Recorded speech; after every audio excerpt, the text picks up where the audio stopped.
Hello students, video शुरू करने से पहले प्लीज चैनल को लाइक, शेयर और सब्सक्राइब जरूर करें। एक इम्पॉर्टेंट इन्फॉर्मेशन, अगर आपको इस वीडियो के नोट्स चाहिए तो डिस्क्रिप्शन बॉक्स में दिया गया डाउनलोड लिंक चेक करें।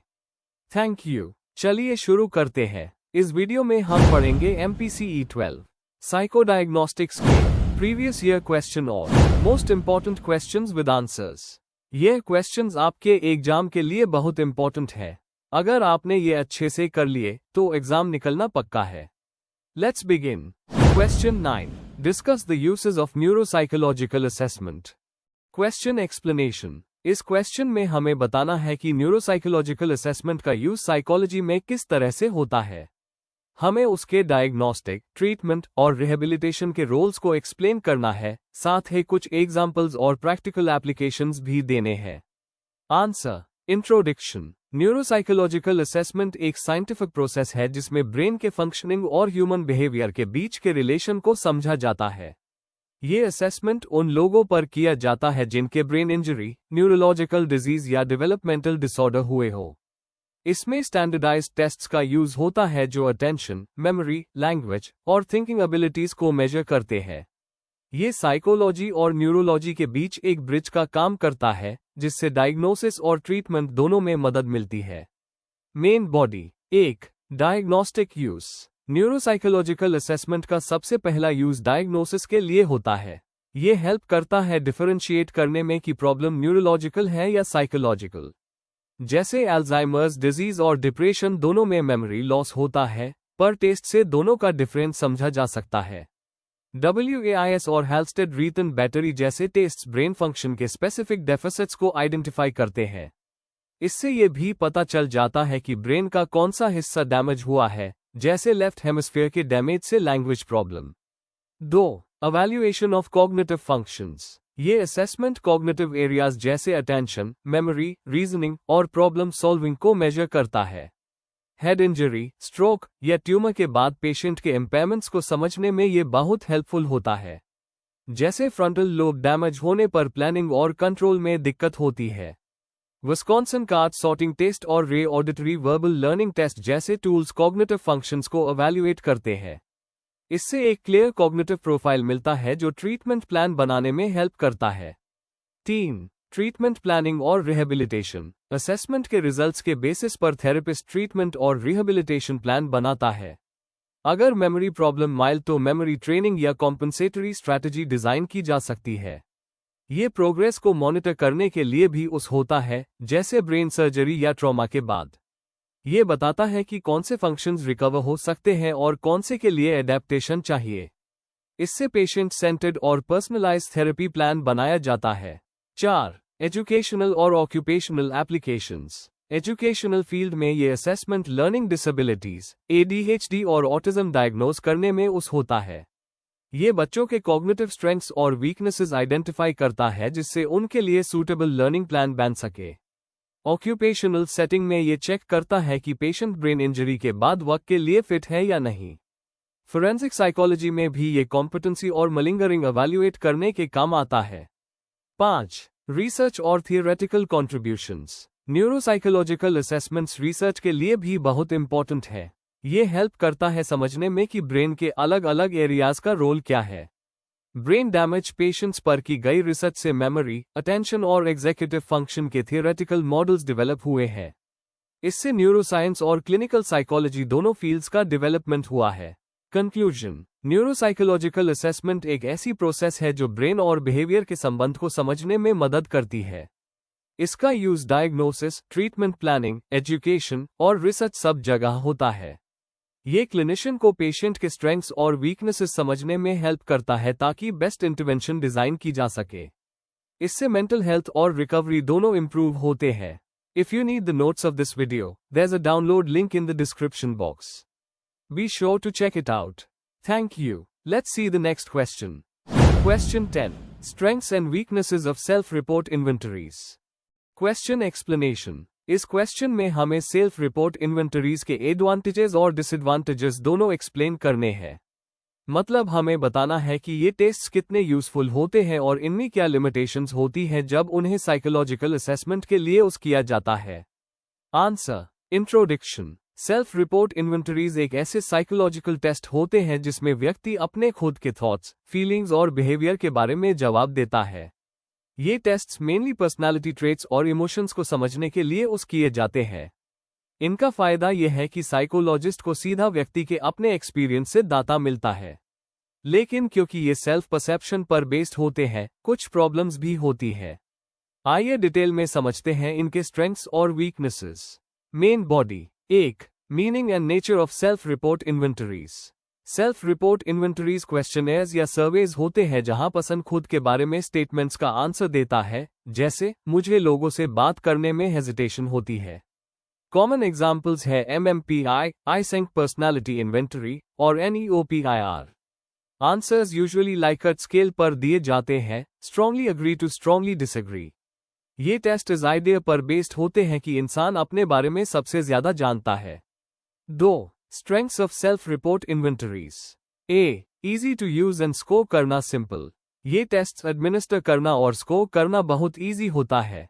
लार्ज ग्रुप पर भी इजीली अप्लाई किया जा सकता है। कॉस्ट इफेक्टिव और टाइम सेविंग होते हैं। B. इंटरनल फीलिंग्स तक पहुंच। ये डायरेक्ट एक्सेस देते हैं इंसान के थॉट्स और इमोशंस तक, जो ऑब्जर्वेशन से पॉसिबल नहीं होता। एंजाइटी, मोटिवेशन और सेल्फ एस्टीम जैसे एस्पेक्ट्स मेजर करने में हेल्पफुल है। C. रिलायबिलिटी और स्टैंडर्डाइजेशन। बहुत से इन्वेंटरीज साइंटिफिकली स्टैंडर्डाइज्ड होते हैं, जिससे रिजल्ट्स रिलायबल और कॉम्परेबल बनते हैं। D. क्वांटिटेटिव डेटा मिलता है।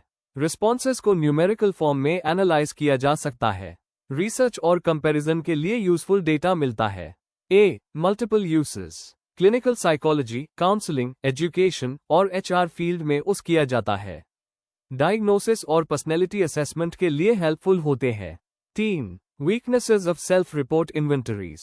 A. Social desirability bias. लोग कभी कभी अपने आंसर्स ऐसे देते हैं जिससे वो अच्छे दिखाई दे। एग्जाम्पल, कोई पर्सन एक्सेप्ट नहीं करेगा कि उसमें अग्रेशन है। B. सेल्फ अवेयरनेस की कमी। हर व्यक्ति अपने बिहेवियर या इमोशंस को सही से नहीं समझ पाता। इस वजह से आंसर्स इनएक्यूरेट हो सकते हैं। C. Response set biases.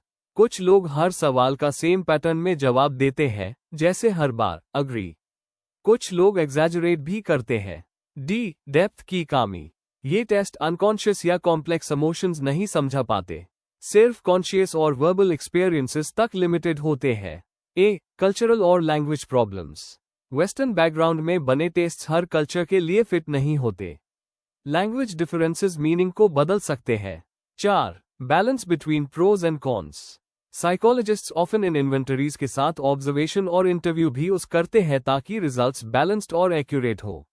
लाई स्केल्स और वैलिडिटी चेक्स यूज करके फेक रिस्पॉन्सेज को आइडेंटिफाई किया जा सकता है।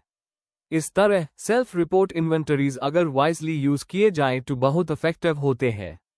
Conclusion. Self report inventories psychological assessment का एक इंपॉर्टेंट टूल है। ये सिंपल, कॉस्ट इफेक्टिव और इंसाइटफुल है, लेकिन उनमें बियास और सेल्फ अवेयरनेस की कमी जैसी प्रॉब्लम्स भी होती है। अगर इन्हें अदर टूल्स के साथ कंबाइन किया जाए तो ये एक एक्यूरेट और कंप्लीट साइकोलॉजिकल पिक्चर देते हैं। If you need the notes of this video, there's a download link in the description box. Be sure to check it out.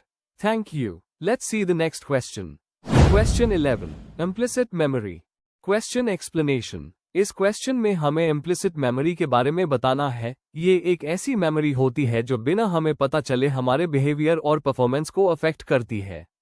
हमें इसमें इसका डेफिनेशन, टाइप्स, एग्जाम्पल्स और एक्सप्लिसिट मेमोरी से difference बताना है। साथ ही इसका ब्रेन बेसिस और इंपॉर्टेंस भी एक्सप्लेन करना है। आंसर। इंट्रोडक्शन। मेमोरी इंसान के दिमाग का एक इंपॉर्टेंट फंक्शन है जो हमें पास्ट एक्सपीरियंसेस याद रखने और करने में हेल्प करता है।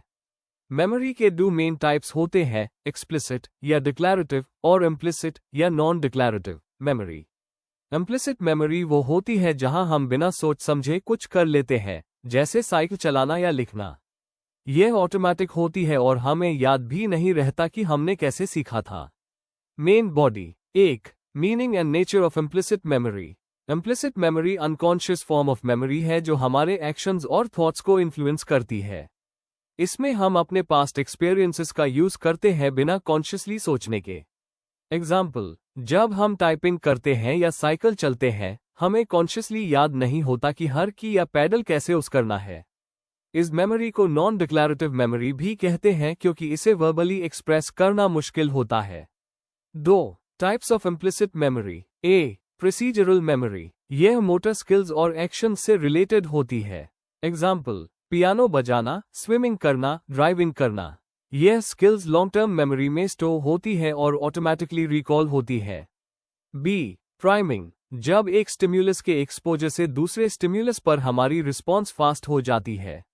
एग्जाम्पल, अगर किसी ने येलो वर्ड देखा तो वो बनाना को जल्दी पहचानेगा। सी, क्लासिकल कंडीशनिंग। जब एक न्यूट्रल स्टिम्युलस को किसी मीनिंगफुल स्टिम्युलस के साथ एसोसिएट कर दिया जाता है। एग्जाम्पल, पावलोव के कुत्ते बेल बजने पर सलाइवा प्रोड्यूस करते थे। यह रिस्पॉन्स ऑटोमेटिक होता है, इसलिए यह इम्प्लिसिट मेमोरी का पार्ट है। D, emotional conditioning. जब हम बिना याद किए किसी जगह या चीज से इमोशनल रिएक्शन फील करते हैं। एग्जाम्पल, हॉस्पिटल देखते हाई एंजाइटी फील करना क्योंकि पहले कोई पेनफुल एक्सपीरियंस हुआ था। 3 neural basis of implicit memory. Implicit memory के लिए बसल गैंग्लिया, अमिगडाला, सेरेबेलम और मोटर कॉर्टेक्स रिस्पॉन्सिबल होते हैं। यह ब्रेन पाथ स्किल्स, कोऑर्डिनेशन और इमोशंस को हैंडल करते हैं। इसमें हिपोकैम्पस का रोल कम होता है। एमनीजिया पेशेंट्स जैसे केस एचएम पर स्टडीज ने दिखाया कि जब एक्सप्लिसिट मेमोरी खराब होती है तब भी इम्प्लिसिट मेमोरी इंटैक्ट रहती है। 4 importance and applications of implicit memory. Implicit memory skill learning, habit formation और इमोशनल लर्निंग में इंपॉर्टेंट रोल प्ले करती है। क्लिनिकल साइकोलॉजी में ये पीटीएसडी, फोबिया और एडिक्शन जैसे डिसऑर्डर्स समझने में यूजफुल है। थेरेपी में भी ये हेल्प करती है क्योंकि कई बिहेवियरल पैटर्न्स अनकॉन्शियस मेमोरीज से जुड़े होते हैं। कंक्लूजन, इम्प्लिसिट मेमोरी एक ऐसी अनकॉन्शियस मेमोरी है जो हमारे डेली लाइफ के हर एस्पेक्ट को अफेक्ट करती है। ये हमें बिना सोच समझे काम करने की कैपेसिटी देती है और हमारे इमोशंस और बिहेवियर को शेप करती है। साइकोलॉजी के फील्ड में इसका स्टडी ह्यूमन लर्निंग और मेंटल डिसऑर्डर्स समझने के लिए बहुत जरूरी है। If you need the notes of this video, there's a download link in the description box. Be sure to check it out. Thank you. Let's see the next question. Question 12. Merits of projective tests. Question explanation. इस question में हमें projective tests के main advantages या strengths बताने हैं। मतलब ये समझाना है कि ये टेस्ट साइकोलॉजिस्ट को कैसे हेल्प करते हैं किसी व्यक्ति के पर्सनैलिटी, इमोशंस और अनकॉन्शियस माइंड समझने में। इसमें उनका क्लिनिकल यूज और इम्पोर्टेंस भी कवर करना है।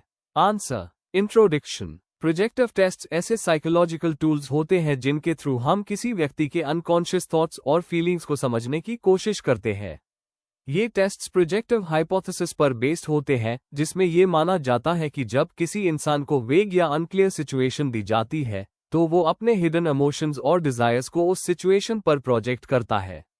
जैसे Rorschach ink blot test, thematic apperception test, TAT और सेंटेंस कंप्लीशन टेस्ट।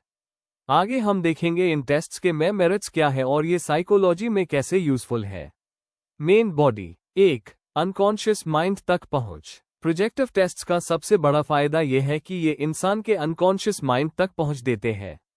क्योंकि स्टिम्युलाई वेग होते हैं, लोग अपनी फीलिंग्स को सेंसर नहीं करते और उनके रियल इमोशंस बाहर आ जाते हैं। जैसे अगर कोई इंसान इंक ब्लॉट को मॉन्स्टर के रूप में देखता है तो वो अंदर छुपी फियर को प्रोजेक्ट कर रहा हो सकता है। इस तरह ये टेस्ट्स एक विंडो की तरह काम करते हैं जिससे हम किसी व्यक्ति के इनर वर्ल्ड को समझ सकते हैं। 2 एक्सप्रेशन की फ्रीडम। प्रोजेक्टिव टेस्ट्स में रिस्पोंडेंट को अपने इमोशंस फ्रीली एक्सप्रेस करने की आज़ादी होती है।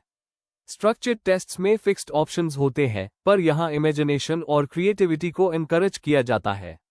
इससे साइकोलॉजिस्ट को यूनिक और रिच इंफॉर्मेशन मिलती है जो हर व्यक्ति के लिए अलग होती है। बच्चों या ऐसे लोगों के लिए जो अपनी फीलिंग्स वर्ड्स में नहीं बता पाते, ये टेस्ट्स बहुत यूजफुल होते हैं। 3 फेकिंग या सोशल डिजायरेबिलिटी से बचाव। सेल्फ रिपोर्ट इन्वेंटरीज में लोग अक्सर सोशली एक्सेप्टेबल आंसर्स देते हैं, लेकिन प्रोजेक्टिव टेस्ट्स में टेस्ट का एक्चुअल पर्पस क्लियर नहीं होता, इसलिए फेकिंग करना मुश्किल होता है। इस वजह से आंसर्स ज्यादा जेन्युइन और नेचुरल होते हैं, जो रियल पर्सनालिटी को रिफ्लेक्ट करते हैं। यानी रिस्पॉन्स बायस यहाँ काफी कम होता है। 4 होलिस्टिक पर्सनालिटी समझना। प्रोजेक्टिव टेस्ट एक पूरा पर्सनालिटी पिक्चर देते हैं, इमोशंस, रिलेशनशिप्स और थिंकिंग पैटर्न सब कुछ कवर करते हैं। ये टेस्ट्स क्वालिटेटिव होते हैं, जिससे साइकोलॉजिस्ट को एक डीप अंडरस्टैंडिंग मिलती है इंस्टेड ऑफ सिर्फ नंबर्स। जैसे टीएटी टेस्ट में किसी पसंद के स्टोरी से उनके हिडन थीम्स जैसे लव, फेयर या अग्रेशन समझे जा सकते हैं। इसलिए ये टेस्ट्स क्लिनिकल डायग्नोसिस और काउंसलिंग के लिए बहुत हेल्पफुल होते हैं। 5. थेरेपी में यूजफुलनेस। प्रोजेक्टिव टेस्ट थेरेपी और काउंसलिंग सेटिंग्स में क्लाइंट के इनर कॉन्फ्लिक्ट्स और डिफेंस मैकेनिज्म समझने के लिए किए जाते हैं। ये रैपो बिल्ड करने में भी हेल्प करते हैं, क्योंकि इमेजिनेशन बेस्ड टेस्ट ज्यादा कंफर्टेबल लगते हैं। थेरेपिस्ट इन रिजल्ट्स को थेरेपी प्लानिंग के स्टार्टिंग पॉइंट के रूप में करता है। जैसे रॉशैक या टीएटी के रिस्पॉन्सेस से डिप्रेशन, एंजाइटी या अग्रेशन के क्लूज मिलते हैं। कंक्लूजन। आखिर में, प्रोजेक्टिव टेस्ट्स इंसान के हिडन थॉट्स और इमोशन समझने का एक पावरफुल टूल है। ये साइकोलॉजिस्ट को सरफेस के नीचे जाकर पर्सनैलिटी के डीपर लेयर्स तक ले जाते हैं। हाँ, इनमें कुछ सब्जेक्टिविटी होती है, लेकिन इनके क्लिनिकल इंसाइट और ऑथेंटिसिटी के फायदे इन्हें साइकोलॉजी के लिए बहुत वैल्यूएबल बनाते हैं। Before we end, please like, share and subscribe the channel for more such study materials and one important information अगर आपको नोट्स चाहिए, तो डिस्क्रिप्शन बॉक्स में डाउनलोड लिंक दिया हुआ है। जरूर चेक करें। Thank you.